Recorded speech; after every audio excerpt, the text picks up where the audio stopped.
تقدیر کیا چیز ہے، اس پر ایمان لانا کیا ضروری ہے، اور پھر اس کے بارے میں خوارج کا کیا عقیدہ ہے؟ کوئی انسان اچھے اعمال کر رہا ہے تب بھی، کوئی برے اعمال کر رہا ہے تب بھی، وہ جہاں پر بھی ہے وہ تقدیر کا حصہ ہے۔ تو یہ جو اچھے اور برے اعمال ہیں یہ کیا تقدیر میں نہیں لکھے ہوئے؟ یہ مخالف ہیں اللہ اور اس کے رسول کے، قرآن کے، دین کے۔ اب ڈائریکٹ قرآن کی بات کریں گے تو لوگ ان کو چھوڑیں گے نہیں، تو اس لیے پھر یہ بدبخت جو ہیں وہ حدیث کے اوپر اپنی جو ہے نا زبانیں چلاتے ہیں۔ کچھ لوگ کہتے ہیں کہ جی عذاب قبر نہیں ہوگا، یعنی کچھ لوگ اس کا انکار کرتے ہیں، تو قرآن سنت سے کیا ثابت ہوتا ہے کہ کیا عذاب قبر برحق ہے، ہوگا یا نہیں ہوگا؟ الذی نفسی بیدہ لو رأیتم ما رأیت، مجھے اس ذات کی قسم ہے جس کے ہاتھ میں میری جان ہے، اگر تم وہ دیکھ لو جو میں دیکھتا ہوں لضحکتم قلیلا، تم بہت تھوڑا ہنسو گے۔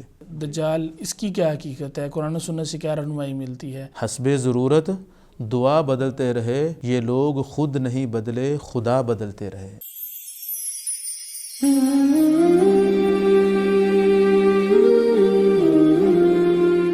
بسم اللہ الرحمن الرحیم، السلام علیکم ورحمۃ اللہ وبرکاتہ۔ ناظرین کرام، آپ دیکھ رہے ہیں پروگرام عقیدہ ہی راہ نجات ہے، اور میں ہوں آپ کا میزبان حافظ سعد الرحمن۔ میرے ساتھ موجود ہیں جناب ڈاکٹر ارشاد الحسن ابرار صاحب۔ ناظرین، ہماری گفتگو جو ہے وہ خوارج کے جو عقائد ہیں ان کے بارے میں جاری ہے کہ ان کے باطل عقائد کون کون سے ہیں، ان کی نشاندہی کر رہے ہیں، اور اس کے ساتھ ساتھ ہم اہل سنہ کے جو عقائد جو قرآن و سنت سے ثابت ہیں ان کے بارے میں بات کر رہے ہیں۔ ڈاکٹر صاحب کی طرف چلتے ہیں اور اپنی گفتگو آگے بڑھاتے ہیں۔ ڈاکٹر صاحب کیسے ہیں آپ؟ جی الحمدللہ۔ ڈاکٹر صاحب آپ کا بہت شکریہ، آپ نے وقت عنایت فرمایا۔ جی سلامکم اللہ بارک اللہ فیک۔ ڈاکٹر صاحب میں پوچھنا چاہوں گا کہ تقدیر کیا چیز ہے، اس پر ایمان لانا کیا ضروری ہے، اور پھر اس کے بارے میں خوارج کا کیا عقیدہ ہے؟ وہ اہل سنہ کے برخلاف ہیں یا اہل سنہ سے اتفاق رکھتے ہیں؟ آپ اس بارے میں ذرا وضاحت فرما دیں۔ یہ دیکھیں، سب سے پہلے جو تقدیر ہے وہ 4 چیزوں کے مجموعے کا نام ہے۔ جی ٹھیک ہے، وہ ہمارے ذہن میں، وہ اس کو تقدیر کی آپ ڈیفینیشن، تعریف سمجھ لیں جی یا اس کی حقیقت سمجھ لیں، کچھ بھی سمجھ لیں۔ العلم، الکتابۃ، والمشیۃ، والخلق، کہ اس پوری کائنات کو پیدا کرنے سے پہلے اللہ تعالیٰ کو اس پوری کائنات کے ایک ایک ذرے کا علم تھا، سبحان اللہ، ہے، اور تا قیامت ہوگا۔ کوئی چیز اللہ تعالیٰ کے علم سے اوجل نہیں ہے۔ بے شک۔ دوسری چیز ہے الکتابہ، اللہ تعالیٰ نے اس کائنات کو پیدا کرنے سے پہلے ہر چیز کو لکھ دیا ہے لوح محفوظ میں، ہر چیز لکھی ہوئی ہے، بے شک۔ کوئی چیز بھی اس تقدیر سے، لوح محفوظ سے باہر نہیں ہے۔ نہیں ہے۔ تیسری چیز ہے الارادہ والمشیہ، کہ اللہ تعالیٰ نے ارادہ اور مشیہ کیا اس مخلوقات کو پیدا کرنے کا، زمین و آسمان کو بنانے کا، لوگوں کو پیدا کرنے کا، فلاں کو فوت کرنے کا، جو کچھ بھی ہو رہا ہے یہ اللہ کے حکم اور ارادے سے ہو رہا ہے۔ چوتھی چیز ہے الخلق، اللہ تعالیٰ کا جو علم تھا، اللہ تعالیٰ نے جو لکھ دیا تھا، جو ارادہ، اس کے مطابق اللہ تعالیٰ نے ان چیزوں کو پیدا کیا، وجود بخشا۔ تو ان 4 چیزوں کے مجموعے کا نام تقدیر ہے۔ ٹھیک ہے جو شخص تقدیر پر ایمان نہیں رکھتا جی، اس کا ایمان معتبر نہیں ہے، بلکہ اگر ہم یہ کہیں کہ ایمان نام ہی تقدیر پر ایمان لانا ہے تو اس میں کوئی مبالغہ نہیں، کیونکہ آپ جانتے ہیں ارکان ایمان جو ہیں وہ کتنے ہیں؟ 6 ہیں۔ 6 اس میں ہے ان تؤمن باللہ و ملائکتہ و کتبہ و رسلہ والیوم الآخر۔ آگے 6ٹھی چیز جب نبی علیہ الصلوۃ والسلام نے ذکر کی، آپ نے پھر فرمایا والایمان بالقدر خیرہ و شرہ، اچھی اور بری تقدیر پر ایمان لانا، اچھی اور بری تقدیر پر ایمان لانا ہی ایمان ہے۔ ایمان ہے۔ حضرت عبداللہ ابن عمر رضی اللہ تعالیٰ عنہ سے ذکر کیا گیا، مسلم شریف میں موجود ہے، جی کہ کچھ لوگ جو ایسے ہیں وہ تقدیر کو نہیں مانتے۔ ٹھیک ہے۔ معبد الجہنی وغیرہ صحابہ کرام کے آخری دور میں جو ہے ایسے لوگ پیدا ہوئے، تو عبداللہ ابن عمر رضی اللہ تعالیٰ عنہ نے سائل سے کہا ایسے لوگوں کو جا کر بتا دو عبداللہ بن عمر رضی اللہ تعالیٰ عنہ کا یہ فتویٰ اور فیصلہ، اور صاف ظاہر ہے وہ ان کا جو فتویٰ اور فیصلہ تھا قرآن و سنت کی روشنی میں تھا، جی ارکان ایمان کی روشنی میں تھا۔ انہوں نے کہا اگر کوئی شخص تقدیر پر ایمان نہیں رکھتا، اللہ تعالیٰ اس کی نہ نفلی عبادت قبول کرے گا نہ فرضی عبادت قبول کرے گا، کیونکہ یہ ارکان ایمان میں سے ہے، ارکان ایمان میں سے ہے۔ تو اللہ تعالیٰ قرآن مجید میں فرماتے ہیں اِنَّا كُلَّ شَيْءٍ خَلَقْنَاهُ بِقَدْرٍ، بقدر، اِنَّا كُلَّ شَيْءٍ، ہر چیز کائنات کی کوئی چیز ایسی نہیں ہے جس کو اللہ نے پیدا کیا ہو اور وہ تقدیر سے باہر ہو، ایسا نہیں ہے۔ اس طرح اللہ تعالیٰ فرماتے ہیں الم تعلم ان اللہ یعلم ما فی السماء والارض ان ذلک فی کتاب ان ذلک علی اللہ یسیر، کہ آپ نہیں جانتے اللہ تعالیٰ کائنات میں جو کچھ بھی ہے سب کو جانتا ہے، اور ہر چیز ان ذلک فی کتاب، کتاب میں لکھی ہے، لوح محفوظ میں موجود ہے۔ کوئی ایسی چیز نہیں ہے جو لوح محفوظ سے باہر ہو۔ کوئی انسان اچھے اعمال کر رہا ہے تب بھی، کوئی برے اعمال کر رہا ہے تب بھی، وہ جہاں پر بھی ہے وہ تقدیر کا حصہ ہے۔ بلکہ سورہ الرحمن میں اللہ رب العالمین نے جن و انس کو یہ چیلنج دیا، اصل میں چیلنج تو بنتا نہیں ہے خالق اور مخلوق کا، مخلوق کی تو حیثیت ہی کوئی نہیں ہے، لیکن کچھ مخلوق جو ہوتی ہے جب خدائی کا دعویٰ کر بیٹھتی ہے نا تو ایسے لوگوں کے لیے وہ چیلنج ہے، وگرنہ تو چیلنج بنتا نہیں ہے۔ جی بالکل۔ تو ایسے لوگوں کے لیے جو اپنے آپ کو خدا سمجھ بیٹھتے ہیں، جو اپنے آپ کو کوئی ما وراء جو ہے قانون سے ہٹ کے کوئی مخلوق سمجھتے ہیں، تو ان لوگوں کے لیے اللہ تعالیٰ فرماتے ہیں یا معشر الجن والانس ان استطعتم ان تنفذوا من اقطار السماوات والارض فانفذوا لا تنفذون الا بسلطان۔ اے جن و انس، تم اللہ تعالیٰ کی قدرت، طاقت، اللہ کی تقدیر سے بھاگ نہ سکتے ہو تو بھاگ کر دکھاؤ۔ اگر تم زمین و آسمان کو پھاڑ کر کسی اور جہان میں جا سکتے ہو تو جا کر دکھاؤ، اللہ کی تقدیر سے نہیں بھاگ سکتے۔ انسان کے اپنی مرضی سے پیدا ہوا، کوئی انسان کہہ سکتا ہے بالکل آنا ربکم الاعلیٰ کے نعرے لگانے والا اپنی مرضی سے پیدا ہوا، بالکل اپنی مرضی سے فوت ہوا؟ نہیں، تقدیر ہے۔ جی بالکل۔ اسی طرح حدیث میں آتا ہے، رسالت مآب صلی اللہ علیہ وآلہ وسلم نے فرمایا کتب اللہ مقادیر الخلائق قبل ان یخلق السماوات والارض ب50 الف سنہ، زمین و آسمان کو پیدا کرنے سے بھی 50,000 سال پہلے اللہ رب العالمین نے مخلوقات کی تقدیر کو لکھ دیا تھا۔ یہ نص ہے، تو تقدیر لکھی ہوئی ہے، کوئی انسان اس تقدیر سے باہر نہیں جا سکتا۔ ہاں، یہاں پر یہ بات ہم ضرور کریں گے کہ اس تقدیر کے لکھنے نے انسان کو مجبور نہیں کیا۔ یہ بات اگرچہ ہم ڈیٹیل کے ساتھ کر چکے ہیں پہلے، لیکن چونکہ موقع ہے مناسبت سے میں ذکر کر دوں۔ جی، کچھ چیزوں میں انسان مجبور محض ہے، لیکن وہ چیزوں میں انسان سے پوچھ گچھ نہیں ہوگی۔ مثال کے طور پر پیدا ہونے میں انسان مجبور محض ہے، فوت ہونے میں مجبور محض ہے، میری سانس چل رہی ہے اس میں میرا کوئی اختیار نہیں ہے، دل کی دھڑکن میں میرا کوئی اختیار نہیں ہے، لیکن اچھے اعمال کرنے میں، برے اعمال سے بچنے میں مجھے اختیار دیا گیا ہے۔ قیامت والے دن اسی چیز کے بارے میں پوچھا جائے گا، یہ نہیں پوچھا جائے گا کہ آپ پیدا کیوں ہوئے تھے، آپ فوت کیوں ہوئے تھے۔ تو یہ جو اچھے اور برے اعمال ہیں یہ کیا تقدیر میں نہیں لکھے ہوئے؟ تقدیر میں لکھے ہیں۔ اللہ کا کمال علم یہ ہے، اس کو پتہ تھا، اس نے انسان کو پیدا کیا کس نے ایسے ایسے کرنا ہے۔ اس کی جب ہم نے تفصیل کے ساتھ بات کی تھی، ہم نے یہ مثال دی تھی، جیسے کوئی ٹیچر اپنے اسٹوڈنٹس کو 1 سیمسٹر 2 سیمسٹر پڑھاتا ہے تو اسے ان کی سکلز کا، صلاحیتوں کا پتہ چل جاتا ہے۔ وہ ایگزام سے پہلے لکھ دے کہ فلاں بچہ پہلے نمبر پہ آئے گا، دوسرا فلاں دوسرے پہ، فلاں تیسرے پہ، ایگزام کے بعد تقریباً ایسے ہی ہوتا ہے۔ اس کے لکھنے نے ان کو پہلے دوسرے تیسرے نمبر پہ پوزیشن نہیں دی، بالکل، بلکہ وہ اپنی مہارت سے، لیکن ان کے ساتھ 4-5 مہینے سپینڈ کرنے سے ٹیچر کو اندازہ ہو جاتا ہے جو مخلوق ہے، تو جو ہے ہی خالق، جس نے بنایا مخلوق کو، تو اس کو پتا تھا انہوں نے ایسے ایسے کرنا، اس نے لکھ دیا ہے تقدیر سے، مجبور نہیں کیا اللہ تعالیٰ نے۔ اللہ تعالیٰ کہتے ہیں لمن شاء منکم ان یستقیم۔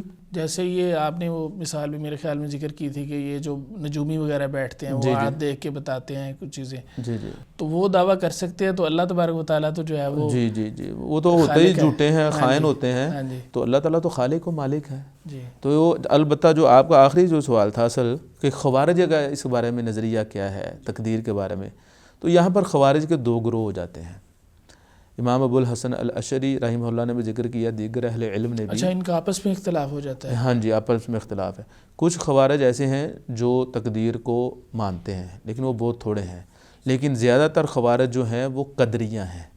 قدریہ ایک سوچ فکر ہے جس کے بارے میں ہم بات کر چکے ہیں۔ جی جی، جو تقدیر کے منکر ہیں ان کو قدریہ کہا جاتا ہے، جس طرح معتزلہ ہے، جی، وہ تقدیر کے منکر ہیں۔ تو زیادہ تر خوارج جو ہیں وہ معتزلہ کے ساتھ ہیں تقدیر کے انکار میں، وہ تقدیر کو نہیں مانتے. چند ایک لوگ ہیں خوارج میں سے جو تقدیر کو مانتے ہیں. ڈاکٹر صاحب ایک مغالطہ کہہ لیں یا ایک اشکال امت کے اندر پایا جاتا ہے. کچھ لوگ کہتے ہیں کہ جی عذاب قبر ہوگا، کچھ لوگ کہتے ہیں کہ جی عذاب قبر نہیں ہوگا، یعنی کچھ لوگ اس کا انکار کرتے ہیں. تو قرآن سنت سے کیا ثابت ہوتا ہے کہ کیا عذاب قبر برحق ہے، ہوگا یا نہیں ہوگا؟ اس بارے میں وضاحت فرما دیں. اور پھر چونکہ ہم خوارج کے بارے میں بات کریں تو آپ ان کا عقیدہ بھی ساتھ ہی ذکر کر دیں. دیکھیں، آپ جانتے ہیں ایک مومن کے لیے، ایک مسلمان کے لیے حرف آخر کلام اللہ ہے. بے شک. اور ایک مومن اور مسلمان کے لیے حرف آخر حضرت محمد الرسول اللہ صلی اللہ علیہ وسلم کی بات ہے. بے شک. بے شک. تو میرا اور آپ کا بلکہ ہر مسلمان کا یہ عقیدہ ہے، قرآن نے جو کچھ فرما دیا وہی حرف آخر ہے. بے شک. رسالت مآب صلی اللہ علیہ وسلم نے جو کچھ فرما دیا وہی برحق ہے.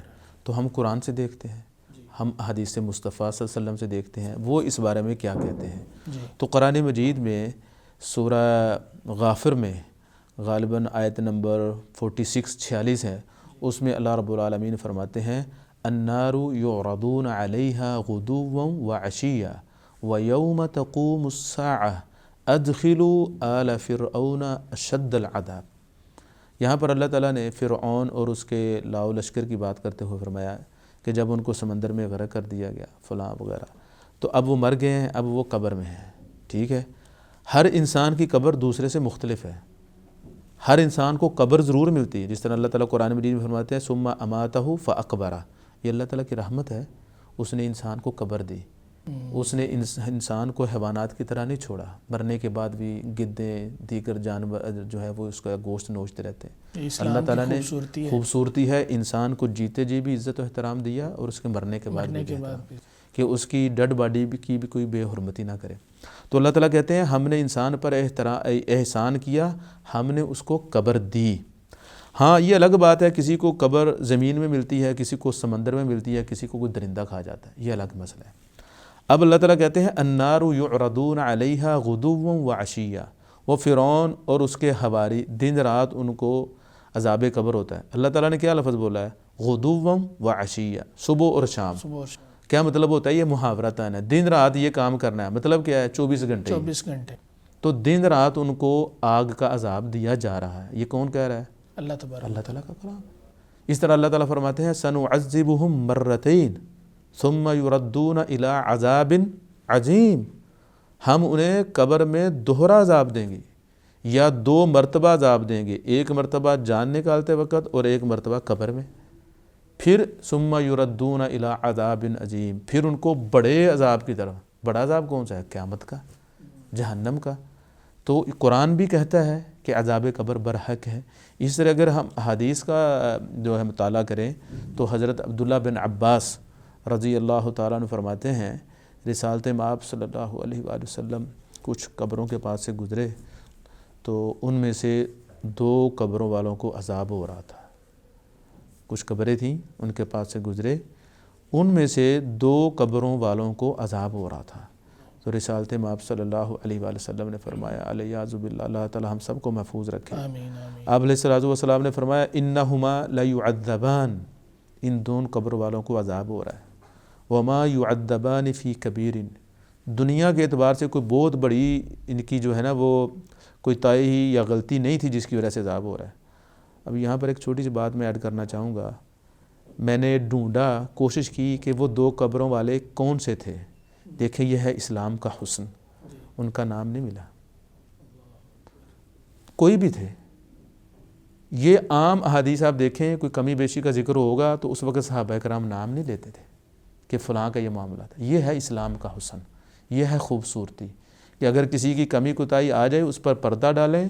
ویسے بات کریں کہ کچھ لوگ ایسے کرتے ہیں، کچھ لوگ یہ لوگوں کا یہ معمول ہے، یعنی نامینیٹ نہیں کرتے. نبی علیہ الصلوۃ والسلام دیکھتے کسی مسلمان سے کوئی کمی بیشی سرزد ہو گئی، آپ علیہ الصلوۃ والسلام فرماتے تھے کچھ لوگ ایسا کرتے ہیں. لوگوں کو بھی نہیں پتہ چلتا تھا کس نے کیا ہے، اور جس نے کیا ہوتا اس کو بھی تنبیہ ہو جاتی تھی کہ یار آئندہ میں نے ایسا نہیں کرنا. تو نبی علیہ الصلوۃ والسلام نے فرمایا انہما لیعذبان، ان دونوں کو عذاب ہو رہا ہے. وما یعذبان فی کبیر، کوئی بہت بڑا جرم نہیں تھا. اب جو جرم کیا ہے آگے نبی علیہ الصلوۃ والسلام نے فرمایا اما احدہما، ان میں سے جو ایک تھا فکان لا یستتر من البول یا لا یستبرئ من البول، پیشاب کے چھینٹوں سے نہیں بچتا تھا.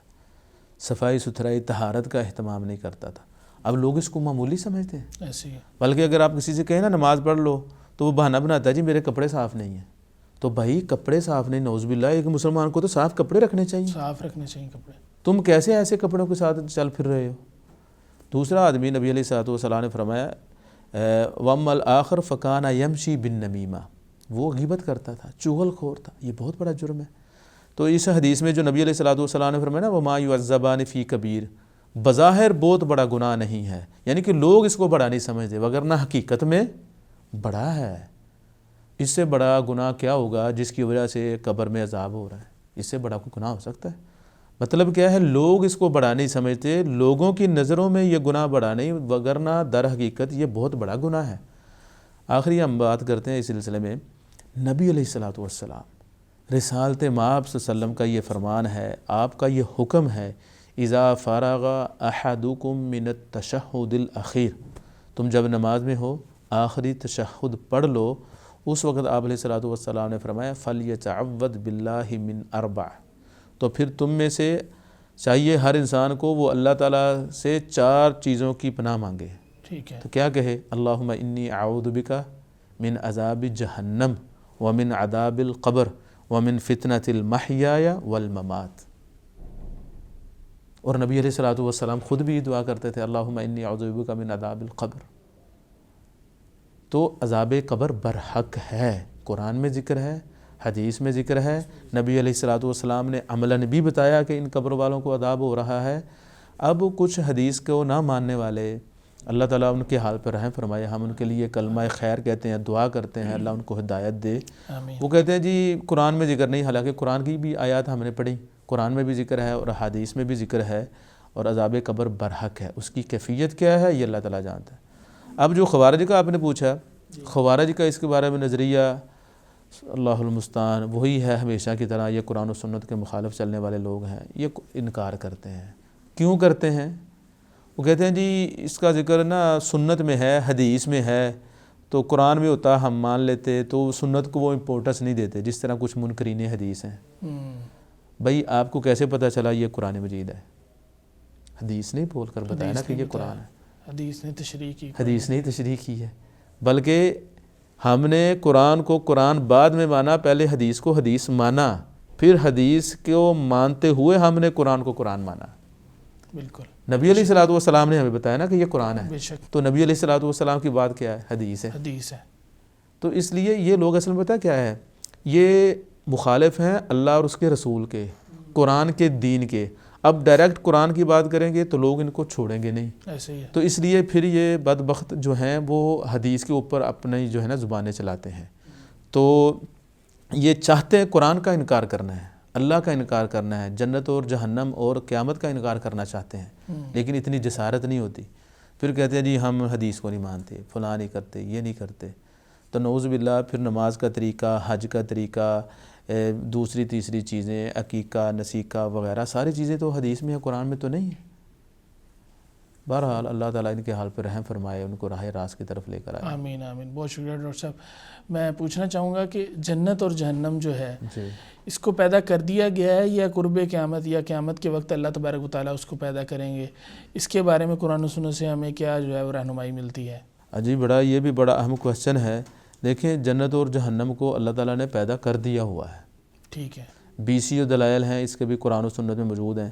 چونکہ اصل میں ہمارا ایپیسوڈ جو ہے وہ خوارج کے عقائد کے بارے میں ہے، جی جی، تو ہم مختصراً قرآن مجید سے 102 دلیلیں ذکر کر کے بات کو آگے چلاتے ہیں۔ بلکہ آپ ساتھ یہ بھی ذکر کر دیں کہ خوارج کا اس کے بارے میں کیا؟ جی یہ بھی ذکر کریں گے۔ تو اللہ تعالیٰ قرآن مجید میں فرماتے ہیں اعدت للمتقین، جنت تیار کر دی گئی ہے۔ اعدت آپ جانتے ہیں، جو اہل علم ہیں وہ جانتے ہیں، یہ فعل ماضی کا صیغہ ہے۔ جی، اللہ تعالیٰ کہتے ہیں ہم نے جنت کو متقین کے لیے تیار کر دیا ہوا ہے۔ اس طرح اللہ تعالیٰ قرآن مجید میں فرماتے ہیں وَلَقَدْ رَآهُ نَزْلَةً أُخْرَى عِنْدَ سِدْرَةِ الْمُنْتَهَى عِنْدَهَا جَنَّةُ الْمَأْوَىٰ، وہاں پر جنت ہے۔ جب نبی علیہ الصلوۃ والسلام اسراء و معراج کے لیے گئے تو آپ نے فرمایا عِنْدَهَا جَنَّةُ الْمَأْوَىٰ، وہاں پر جنت ماوا ہے، ٹھیک ہے نا۔ وہاں پر نبی علیہ الصلوۃ والسلام کو جنت اور جہنم دکھائی بھی گئی، آپ جانتے ہیں۔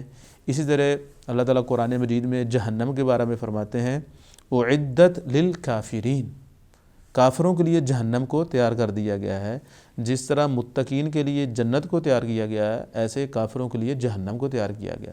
حدیث میں بھی آتا ہے، مسلم شریف میں یہ حدیث موجود ہے، رسالت مآب صلی اللہ علیہ وسلم نے فرمایا والذی نفسی بیدہ لو رأیتم ما رأیت، مجھے اس ذات کی قسم ہے جس کے ہاتھ میں میری جان ہے، اگر تم وہ دیکھ لو جو میں دیکھتا ہوں لضحکتم قلیلا، تم بہت تھوڑا ہنسو گے اور زیادہ رو گے۔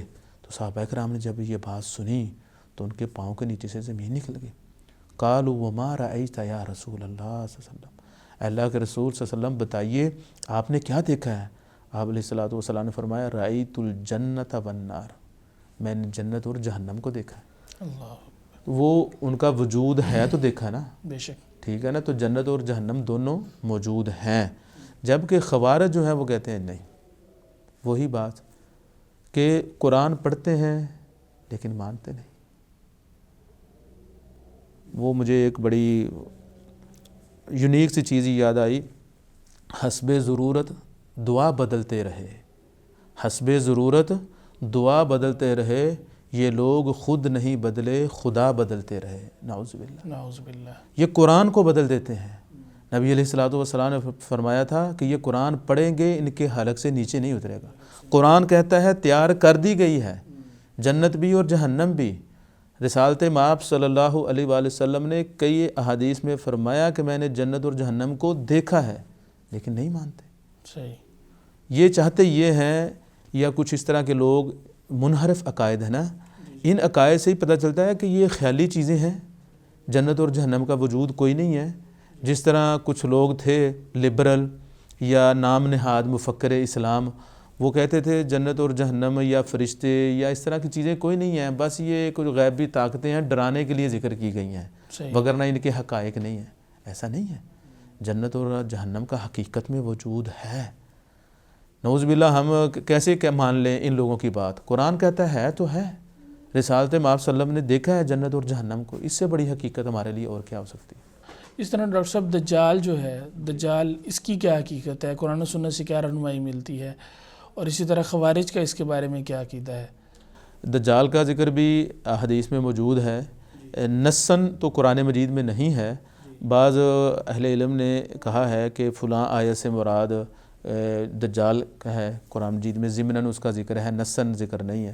البتہ احادیث میں نام لے کر رسالت مآب صلی اللہ علیہ وسلم نے اپنی امت کو دجال سے ڈرایا، بلکہ حدیث میں آتا ہے نبی علیہ الصلوۃ والسلام نے فرمایا وما من نبی الا وقد انذر قومہ، کوئی نبی آج تک نہیں آیا مگر اس نے اپنی قوم کو دجال سے ڈرایا۔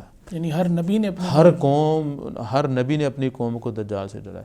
یہ حدیث بخاری شریف میں موجود ہے، مسلم شریف میں موجود ہے، عبداللہ ابن عمر رضی اللہ تعالیٰ عنہ اس کے راوی ہیں، وہ کہتے ہیں نبی علیہ الصلوۃ والسلام نے فرمایا وما من نبی الا وقد انذر قومہ، نبی علیہ الصلوۃ والسلام نے فرمایا میں تمہیں دجال سے ڈرا رہا ہوں جیسا کہ ہر نبی نے اپنی قوم کو دجال سے ڈرایا۔ اس طرح حضرت ابو ہریرہ رضی اللہ تعالیٰ عنہ فرماتے ہیں رسالت مآب صلی اللہ علیہ وسلم اللہ تعالیٰ سے یہ دعا کیا کرتے تھے اللہم انی اعوذ بک من عذاب القبر، جو ہم پہلے بھی ذکر کر چکے ہیں، تو آخر میں ومن فتنۃ المسیح الدجال، رسالت مآب صلی اللہ علیہ وسلم دعا کیا کرتے تھے کہ اللہ میں تجھ سے دجال کے فتنے سے پناہ مانگتا ہوں۔ تو جب رسالت مآب صلی اللہ علیہ وسلم خود دجال کے فتنے سے پناہ مانگا کرتے تھے، اپنی امت کو اس سے ڈراتے تھے، اس سے پتہ چلتا ہے دجال ایک حقیقت ہے، کوئی وہمی چیز نہیں ہے۔ بالکل، حضرت تمیم داری رضی اللہ تعالیٰ عنہ کی حدیث بھی آپ جانتے ہیں۔ اس طرح حضرت انس رضی اللہ تعالیٰ عنہ فرماتے ہیں نبی علیہ الصلوۃ والسلام نے تو جگہ بھی بتائی دجال کہاں آئے گا۔ حدیث میں آتا ہے، یہ مسند احمد میں ہے، یخرج الدجال من یہودیت اصبہان، اصبہان یہ ایک شہر ہے خراسان میں، کوئی وہاں سے دجال، یہودیہ ایک بستی کا نام ہے، وہاں سے دجال نکلے گا، معہ 70,000 من الیہود، یہود میں سے 70,000 لوگ اس کے ساتھ ہوں گے۔ اور حدیث میں یہ بھی ہے، آپ جانتے ہیں رسالت مآب صلی اللہ علیہ وسلم نے فرمایا 2 شہر ایسے ہیں جہاں پہ دجال نہیں داخل ہو سکے گا، وہ مکہ اور مدینہ ہے، فرشتے اس کی حفاظت کر رہے ہوں گے۔ دجال حقیقت ہے، قرآن میں ضمناً اس کا ذکر موجود ہے، مفسرین کے کہنے کے مطابق احادیث میں نصاً نام لے کے واضح طور پر موجود ہے، بلکہ نبی علیہ الصلوۃ والسلام نے تو یہ بھی ایک حدیث میں فرمایا دجال اندھا ہے، کانا ہے، تمہارا رب اندھا نہیں ہے، دیکھتا ہے۔ اللہ تعالیٰ کی صفت بصر ہے، لیس کمثلہ شیء، اس جیسی کوئی ذات نہیں، وہو السمیع البصیر، وہ ہمیشہ سننے والا اور دیکھنے والا ہے۔ سبحان اللہ۔ تو دجال حقیقت ہے، یہ آئے گا قرب قیامت۔ تو اس کو خوارج کیا کہتے ہیں اس بارے میں؟ خوارج کا نظریہ وہی ہے جس طرح دیگر ان کے نظریات ہیں، وہ جو ہے اس کو نہیں مانتے۔ امام ابن حزم رحمہ اللہ تعالی رحمتاً واسعہ، ان کی ایک کتاب ہے، وہ پڑھنی چاہیے، عقائد جو ہے وہ فرق باطلہ کے رد پر، بڑی قیمتی کتاب ہے، الفصل فی الملل والاہواء والنحل۔ اس میں وہ امام ابن حزم رحمہ اللہ فرماتے ہیں کہ خوارج کا یہ عقیدہ ہے کہ دجال نہیں آئے گا، دجال ہے ہی کوئی نہیں، وہ اس کے منکر ہیں۔ بہت شکریہ ڈاکٹر صاحب، ایک دفعہ پھر میں آپ کا شکریہ ادا کروں گا، آپ نے وقت عنایت فرمایا، اللہ تعالیٰ آپ کو برکتوں سے نوازے۔ آپ ناظرین کے لیے انتہائی زیادہ محنت کر کے، آپ جو ہے وہ مطالعہ کر کے چیزیں قرآن و سنت کی روشنی میں آپ ناظرین کے سامنے پیش کرتے ہیں۔ ناظرین کرام، آپ نے دیکھا کہ ہم نے آج کے پروگرام میں بھی خوارج کے بارے میں بات کی اور ان کے جو باطل نظریات ہیں وہ آپ کے سامنے پیش کیے۔ ہمارا مقصد سراسر جو امت کی خیر خواہی ہے اور قرآن و سنت سے جو چیزیں ثابت ہیں وہ آپ کے سامنے پیش کرنا ہمارا مقصد ہے، تاکہ صحیح جو راستہ ہے، جو ہدایت ہے، وہ ہم سب کو نصیب ہو سکے۔ اللہ تبارک و تعالیٰ سے دعا ہے کہ اللہ تبارک و تعالیٰ ہمیں ان عقائد سے محفوظ رکھے اور وہی ہمیں عقائد عطا کرے جو قرآن و سنت سے ثابت ہیں۔ آج کے لیے ہمیں اجازت دیجیے۔ السلام علیکم ورحمۃ اللہ وبرکاتہ۔